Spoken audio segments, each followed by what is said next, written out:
Ravi's International School. Trust assured for your child. A sprawling, safe and home-like campus for residential and day scholars. Call 7331 శ్రీమతి లక్ష్మి మురుదేశ్వర్ పూరి గారి ఆమె సూర్యుని కబలించింది పుస్తక opening కోసం నాకు ఈ కార్యక్రమంలో పాల్గొనే అవకాశం ఇచ్చిన విజయ్ కుమార్ గారికి, దీంట్లో భాగస్వాములైన కుప్పిలి పద్మ గారికి, ఈ పుస్తకాన్ని అనువాదం చేసిన రచయిత కె కృష్ణారావు గారికి, అలాగే నా సహచరులు మంత్రివర్యులు శ్రీ సత్యకుమార్ యాదవ్ గారికి, వేదిక పైన ఆశీలైన ప్రతి ఒక్కరికి, ఇలాంటి పుస్తక ఓపెనింగ్కి సహజంగా ఇవి కొంచెం సాయంకాలాల పూట పెట్టుకుంటాం, కొంచెం అందరూ నిదానంగా వస్తారని. ఇంత పొద్దున్నే కూడా మీరందరూ వచ్చినందుకు మీ అందరికీ నా హృదయపూర్వక ధన్యవాదాలు, హృదయపూర్వక నమస్కారం. ఇక్కడ ఇందాక విజయ్ కుమార్ గారు చెప్పినట్టుగా ఇక్కడ నా గురించి నేను ఏం చెప్పుకోవాలో కూడా నాకే తెలియదు. నేను యాక్టరా, ఒక డిప్యూటీ సీఎం, పార్టీ హెడ్, నాకు ఏం చెప్పుకోవాలో నాకు తెలియదు. ఖచ్చితంగా ఒకటే చెప్పగలను, రచయిత అయితే కాదు, అందరూ చెప్పగలం. విజయ్ కుమార్ గారు చెప్పినట్టు. కానీ పుస్తకాలు ఏంటి పనిచేస్తాయి, ఎలా పనిచేస్తాయి మన మీద అనడానికి, books are the training weights for the mind. శారీరక దారుఢ్యాన్ని పెంచుకోవడానికి కసరత్తులు చేస్తాం, కానీ మానసిక దారుఢ్యాన్ని పెంచాలి అంటే, మానసిక పరిపక్వత రావాలి, లేదంటే విస్తృతమైన ఆలోచనాన్ని పెంచాలి, పెంపొందించుకోవాలంటే ఖచ్చితంగా పుస్తకాలు చదవాలి. ఇది నాకెవరో చెప్పిందో చిన్నప్పుడు కాదు, మా నాన్నగారు చదువుతూ ఉండేవాళ్ళు. ఆయన ఇంగ్లీష్ క్లాసిక్స్ కానీ, తెలుగు రామకృష్ణ పరమహంస పుస్తకాలు చదువుతూ ఉండేవాళ్ళు. అలా నాకు అలవాటైంది. అలాగే మా అమ్మ చెప్పిన నవల మొట్టమొదటిగా ఒకటి నాకు చందమామ చదివేవాడిని. అంటే ఇవన్నీ ఎందుకు చెప్తానంటే, అంటే పుస్తకం ఎందుకు గొప్పదని చెప్పడానికి, లక్ష్మీపూరి గారి గురించి చెప్పడానికి ముందు కొంచెం ఇంట్రొడక్షన్ అవసరం కాబట్టి చదువు ముందు పుస్తకాల గురించి. మా అమ్మ నాకు ఇచ్చిన పుస్తకం ఒకటి, చివరకు మిగిలేది.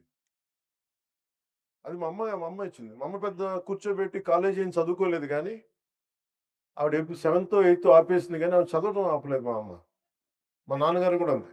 సో ఇంట్లో పెద్దలు చదివితే సహజంగానే ఆ వాతావరణం ఉండే సహజం ఇష్టం, అది నాకు వచ్చింది.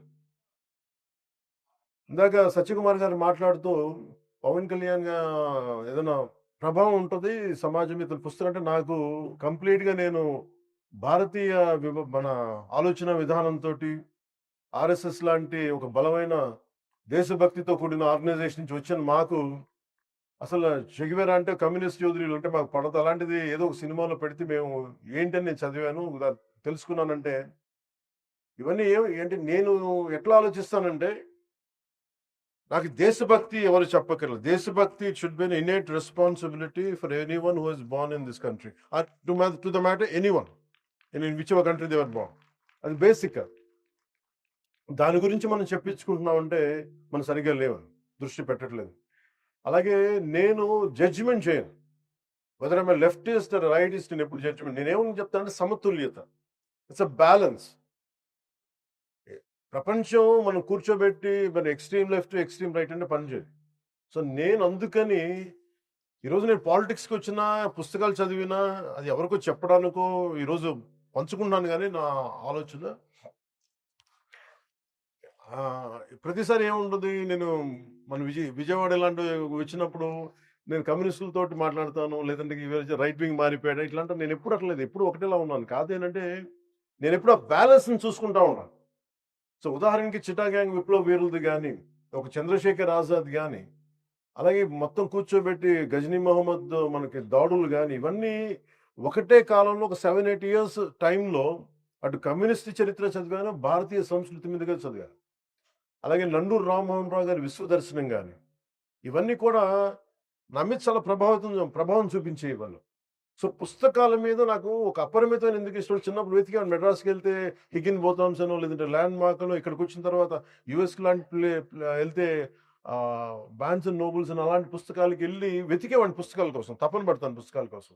ఇదంతా దేనికి చేస్తానంటే, to understand each other culture, మనం వేరే సంస్కృతిని అర్థం చేసుకోవటం.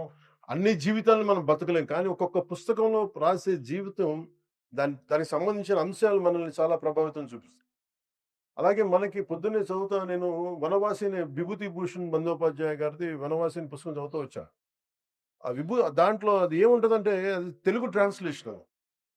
అలాంటిది ఆయన గురించి చదువుతా ఉంటే మనకి 1914, 20లో ఎలా ఉండేది కలకత్తా? అప్పుడు పరిస్థితులేంటి? అప్పుడు ఆలోచనా విధానం ఎలా ఉండేది? ఇట్లాంటియన్నీ మనకి చాలా అవగతం అవుతాయి. చాలా అర్థమవుతాయి. అలాంటిది మనకి ఈ రోజున మేడం లక్ష్మీ ముర్దేశ్వర్ పూరి గారు రచించింది 'ఆమె సూర్యుడిని కబళించింది' అనే పుస్తకం అంతకుముందు కొంత అవగాహన ఉంది కానీ ఈరోజు మరీ తెలుగులో తిరిగేస్తా ఉంటే నాకు ఒకటే అనిపించింది. ఆమె సూర్యుడిని కబళించింది అంటే నాకు ఎంత శక్తి ఉండాలి? ఎవరు సూర్యుడిని కబళిస్తారు? అత్యంత శక్తివంతులు.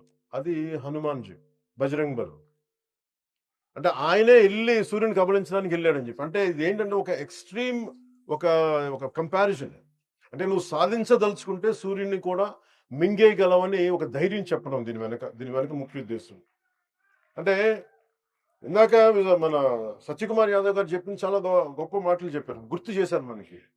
మనం ఎప్పుడు కూడా ఇంగ్లీష్‌లో మిస్టర్ అండ్ మిసెస్ అంటామని చెప్తాం గానీ, తెలుగులో మటుకు మనం ఎప్పుడు కూడా మన దేశ సాంప్రదాయంలో మనం ఎప్పుడు స్త్రీనే ముందు పెడతాం.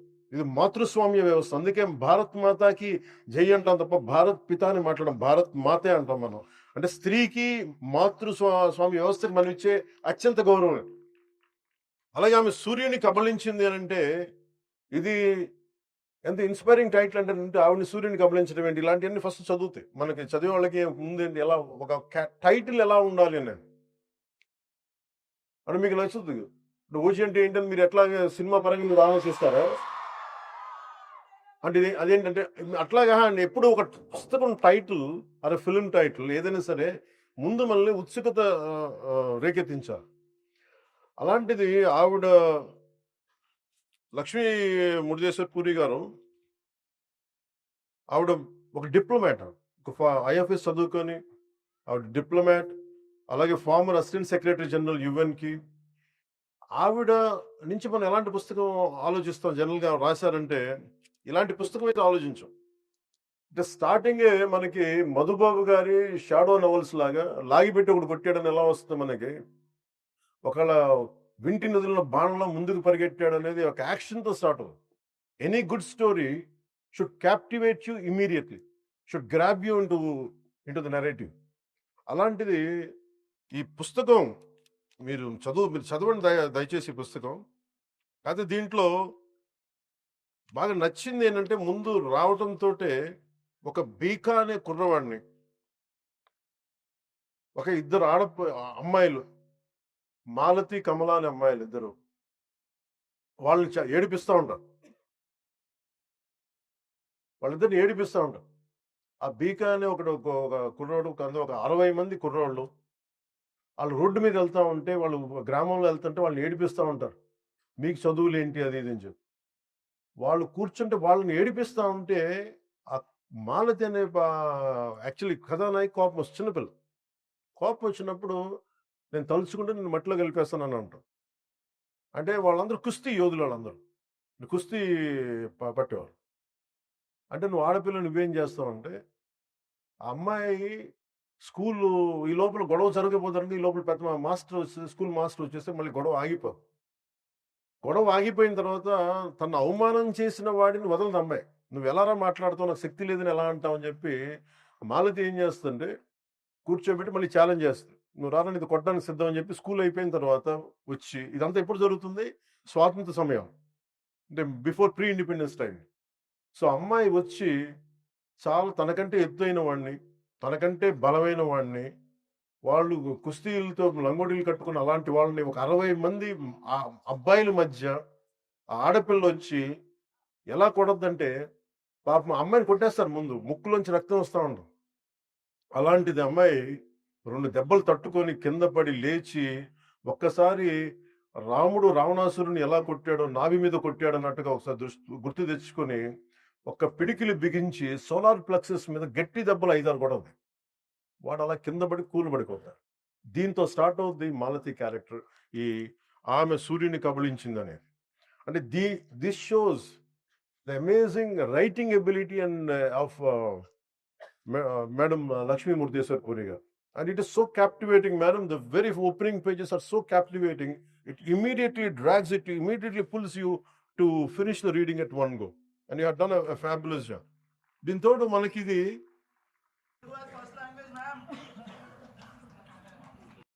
People are thanking ma'am. ఈ నవల నాకు అనిపించింది ఏంటంటే, ఈ నవల నాయిక మాలతి జీవిత గారి ద్వారా రచయిత్రి భారత స్వాతంత్ర పోరాటం, మహిళా సాధికారత, ఆనాటి సామాజిక పరిస్థితుల్ని మనకి ఇందాక మీరు చెప్పినట్టుగా చాలా మనకి మన ఎమోషన్స్ దగ్గరగా ఉండేలాగా కళ్ళకట్టినట్టు చేపించారు. అలాగే మాలతి ధైర్యం, మేధస్సు, భారతీయ మహిళ తాలూకు ఆత్మగౌరవానికి ఒక ప్రతీక. ఆడపిల్ల చదువుకోవడం నేరంగా చూసే కాలంలో ఆవిడ విద్యను అభ్యసించింది. సో ఇలాంటి న్యాయశాస్త్రం పట్టా పొంది తన జీవిత భాగస్వామి తనే ఎంచుకుంది. మాలతి కేవలం కథానాయిక మాత్రమే కాదు, మన ఆధునిక భారతీయ మహిళా శక్తికి ప్రతీక. ఈ నవల చరిత్ర, రాజకీయాలు, భావోద్వేగాలను కలిపి చాలా అద్భుతంగా నడిపిస్తుంది. స్వాతంత్ర పోరాటం నుంచి స్వాతంత్రానంతరం వరకు సాగిన ఈ దేశ ప్రయాణాన్ని మన ముందుంచుతుంది. ఇలాంటి నవలని రాయడం చాలా కష్టం. కానీ దీంట్లో మీకు జిడ్డు కృష్ణమూర్తి గారి క్యారెక్టర్స్ వస్తాయి. అంటే ఇవన్నీ అది మనకు చాలాసార్లు మన హిస్టారికల్ క్యారెక్టర్స్ రీవిజిట్ చేస్తే ఎలా ఉంటుంది అనుకొస్తాం. మనం వెళ్ళి ఈ వ్యక్తిని, గాంధీ గారిని మనం వెళ్ళి మన దగ్గర ఉన్న మనకు తెలిసిన క్యారెక్టర్ ఒకటి కలిస్తే ఎలా ఉంటుంది, ఇలాంటివన్నీ అవన్నీ కూడా చాలా ఎక్స్ట్రీమ్లీ ఒక క్రియేటివ్ ఎబిలిటీస్ తోటి ఆవిడ దీన్ని జోడించిన విధానం చాలా చాలా చాలా చాలా అద్భుతంగా ఉంది. మనకి సంబంధించి ఇలాంటి పుస్తకాల ద్వారా ముఖ్యంగా ఒక జనసేన పార్టీ లీడర్గా కావచ్చు, మీకు ఇష్టమైన వ్యక్తిగా కావచ్చు, లేదా ఒక సగటు దేశ పౌరుడిగా కావచ్చు, నేను పూజించేది దుర్గాదేవి. అలాంటి దుర్గాదేవి తాలూకు శక్తిగా నేను ప్రతి ఒక్క మహిళని చూస్తాను. అంటే ధైర్యాన్ని నింపుతుంది. అంటే లలిత త్రిపుర సుందరి ఎలా ఉంటుందంటే, పురుష దేవతలు కూడా భాండాసురుణ్ణి ఎవరు చంపలేకపోతున్నాం అని అంటే, అందరూ కూడా త్రిమూర్తులు కూడా, పరమేశ్వరుడు కూడా ఒకరిలో రక్షించగలరు. అది లలితా త్రిపుర సుందరి. అలాంటి లలితా త్రిపుర సుందరి దగ్గరికి వెళ్ళి ప్రార్థిస్తే మీరందరూ యజ్ఞంలో మీరు ఆహుతామండి. దాని తర్వాత నేను వచ్చి ఉద్భవించి మీ అందరం తిరిగి ప్రతి సృష్టి క్రియేట్ చేస్తాను, భాండాసురుణ్ణి సంహరిస్తానని చెప్తే, ఇలాంటివన్నీ మనకి పురాణాలు కానీ ఇవన్నీ కానీ మనకి ఏం సూచిస్తాయి అంటే, మన దేశంలో మన సంస్కృతిలో ఉన్నతమైన విలువ మనం ఇచ్చేది స్త్రీకి ఇస్తాం. ఇది ధైర్యం పోతే కూడా మనకి తల్లి దగ్గర నుంచే వెతుక్కుంటాం. అలాంటి చోట నేను జనసేన పెట్టినప్పుడు మన మహిళా విభాగానికి ఏం పేరు పెట్టాలంటే ఝాన్సీ వీర మహిళ అని పెట్టి. ఎందుకంటే స్త్రీ అంటే నాకు కూర్చోబెట్టి పొలిటికల్ పార్టీస్లో మనకి పొలిటికల్ పార్టీస్ జనరల్ అంటే మహిళా విభాగం ఉంటుంది. నాకేంటంటే మహిళ అంటే మహిళ కాదు, అవసరం వస్తే నాకు మన మేడం లక్ష్మీ గారు మురళీశ్వర పూరి గారు అసలు ఆమె సూర్యుని కబళించిందిలో మహిళలాగా ధైర్యంగా నిలబడే మహిళ ఉండాలి. పోరాటాలు చేస్తున్నప్పుడు అవకాశాల కోసము, రాజకీయ ఎదుగుదల కోసం కాదు, సమాజంలో బలమైన మార్పు రావాలంటే మహిళ చేయగలదు. అలాంటి మహిళలు మనకి మన జనసేనలో ఉండాలని చెప్పి అందుకనే వాళ్ళకి చెప్పడానికి ఝాన్సీ వీర మహిళా విభాగం అని పెట్టాను. ఎందుకంటే మీరెవ్వరికి తక్కువ కాదు, మీరు బలమైన వ్యక్తులని చెప్పడానికి. అలాగే నాకు ఇందాక కుప్పిల్ పద్మ గారు చెప్తే మా మదర్ గురించి చెప్తా ఉంటే నాకు గుర్తొచ్చింది. ఈరోజు మా మదర్ బాగోలేదు, ఆవిడ బెడ్ రెస్ట్లో ఉన్న చాలా నెలల నుంచి బాగుండట్లేదు. సో మా అమ్మ మాకు ఎంత నిలబడింది అంటే, చిన్నప్పుడు ఈ స్కూల్లో మన ఈ మాలతి క్యారెక్టర్ లాగా ఎవరన్నా మేము ప్రతిసారి ట్రాన్స్ఫర్స్ వల్ల మారుతూ ఉంటే, ఏడిపిస్తూ ఉంటే, గొడవలు పడుతూ ఉంటే స్కూల్కి వెళ్ళిన కొత్తల్లో మా అమ్మ చెప్పేది, నువ్వెందుకు భయపడి పారిపోతావు, నిలబడవు, ఏది కావాలంటే రక్షించుకో, నేను 10 దెబ్బలు కొడితే నువ్వు తిరిగి 1 దెబ్బ కొట్టు, లేదంటే నువ్వు ప్రపంచంలో బతకలేవు. ఇది మా అమ్మ చెప్పిన మాట. మా అమ్మ వంటగదిలో నుంచి వచ్చింది కానీ ప్రపంచాన్ని మొత్తం వంటగది నుంచి అర్థం చేసుకుంది. ఇది మా అమ్మకే కాదు, సగటు భారతీయ కుటుంబాల్లో ఉండే ప్రతి మహిళ ఇలాగే ఉంది. సో అలాంటి అలాంటి తల్లి దగ్గర, అలాంటి ఉదయం దగ్గర నేను పెరిగాను. సో అందుకని నేను సంపూర్ణమైన విశ్వాసంతో, సంపూర్ణమైన నాకు మహిళ 33% రిజర్వేషన్ మన ప్రధానమంత్రి గారి నేతృత్వంలో ఎన్డీఏ ప్రభుత్వం ఈరోజు మనకి తీసుకొచ్చింది. త్వరలో అది ఏదో రాబోయే సంవత్సరాలు అది అమలు అవుతుంది. ఈ లోపల మనకు కావాల్సింది, మీరు నిజంగా ట్రూ ఉమెన్ ఎంపవర్మెంట్ అంటే మనం కూర్చోబెట్టి ఒక ఫెమినిజంకి డిఫరెంట్ అర్థాలు వస్తున్నాయి, కానీ ట్రూ మనకి ఎంపవర్మెంట్ అంటే the greatest example is Lakshmi Murudeshwar puri గారు. ఆవిడ అంటే అది అంటే మీకు ఆవిడ ఆవిడ ఒక అంటే ఆవిడ రచయితను అర్థం చేసుకోవాలి మనం. ఎక్కడో మహారాష్ట్ర మూలాల నుంచి వచ్చిన ఆవిడ కష్టపడి ఎదిగి అసలు మెన్ డామినేటెడ్ వరల్డ్ లోనే అలాంటిది ఆవిడ ఇక్కడ దాకా వెళ్ళి యుఎన్ దాకా వెళ్ళి ఐఎఫ్ఎస్ దాకా ఈవెన్ యునైటెడ్ నేషన్స్ దాకా వెళ్ళి అక్కడ ఇలాంటి ఉన్నతమైన పదవులు పొంది ఆవిడ స్ట్రగుల్ కూడా దీనిలో కనిపిస్తాయి. ఒకలాగా నా ఫీలింగ్ ఏంటంటే, I don't know ma'am, you have to tell me a part of you should be there in this book, a part of your life, a part of your exposure, a part of your, I feel it is a semi autobiography of yours. I think that's what you feel. I feel that's more or less your life, right? So it's quite inspiring. We would be reading about you. It's quite inspirational to all of to everyone, to all the. Tribute to my parents and that generation, our ancestors. Thank you. Truly, it's a great thing to do to inspire this generation. And మీ అందరికీ కూడా మనస్ఫూర్తిగా హృదయపూర్వక ధన్యవాదాలు చెప్పుకుంటూ, ఈవిని కలవడానికి మా Janasena parliament సభ్యులు వల్లభనేని బాలశౌరి గారు దీన్ని ముందుకు తీసుకొచ్చారు. అలాగే పుస్తక ప్రేమికులు అవనగడ్డ శాసనసభ్యులు శ్రీ మండల బుద్ధప్రసాద్ గారు. ఎందుకంటే నేను ఓపెన్ చేయడం కంటే కూడా ఆయన చేతుల మీదుగా ఓపెన్ చేసి దానికి వచ్చే అందం వేరు, దానికి వచ్చే ఒక బ్యూటీ వేరు దానికి. అందుకనే ఆయన చేత నేను పట్టుకున్నాను, కానీ బుద్ధప్రసాద్ గారి చేతనే ఫస్ట్ దాన్ని ఓపెన్ చేయించాను. అంటే అలాంటి వ్యక్తులు, తెలుగు భాషకి ఉపయోగపడే వ్యక్తులు కానీ, వారి నాన్నగారు కానీ, వారి కుటుంబంలోనే వారసత్వం ఉంది, తెలుగు భాషకి తెలుగు సంస్కృతికి అండగా నిలబడేవాళ్ళు. ఇలాంటి మహామహుల మధ్య నాకు సత్యప్రసాద్ గారు బాగా మాట్లాడతారని తెలుసు. మేము చాలాసార్లు మన మహారాష్ట్రలో ఎన్నికల్లో కూడా పాల్గొన్నాం ఇద్దరం. కానీ ఈరోజు ఆయన భాషను ఉపన్యాసం చాలాసార్లు ఇంట్రెస్టింగ్గా, చాలా అద్భుతంగా ఉంది. ఒక ఆయన ధార చూస్తుంటే నిజంగా ఆర్ఎస్ఎస్ ఎలాంటి బలమైన నాయకులు తయారు చేసిందని అంటానికి ఒక నిజమైన ప్రతీక ఆయన. సో అలాంటి వ్యక్తులందరి మధ్యలో ఈరోజు నాకు అవకాశాన్ని ఇచ్చినందుకు, ఇందాక మీరు నన్ను ఐ లవ్ యూ అన్నారు, ఐ లవ్ యూ.